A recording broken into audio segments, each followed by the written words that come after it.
আব্বা, আব্বা, ওই আব্বা, কি ক?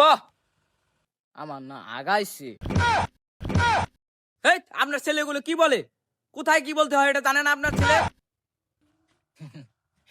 আমার ছেলে তো মানে একটু অবুঝ, কোথায় কি বলতে হয় সেটা আমার ছেলে বুঝতে পারে নাই। আপনারা কিছু মনে করেন না। আব্বা, খুব জোর আগাইছে। বাবা আগাইছে রে।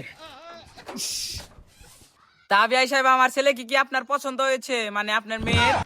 বিআই সাহেব, আমি আপনাকে আমার মেয়ের সাথে একটু কথা বইলা আপনারে জানাইতাছি বিষয়টা। আব্বু, কোথা থেকে কোন পাগল ছাগল এসেছে, আমি এই ছেলেকে বিয়ে করতে পারবো না। আব্বা আঁকছি। বিআই সাহেব, তাহলে আজকে থাকেন, হ্যাঁ? আমরা আরো আরেকদিন এসে আমরা কথা বলবো, হ্যাঁ? আমাদের একটু আজকে কাজ আছে। নো, তোর আজকে আগা ভালো করে হি কেমন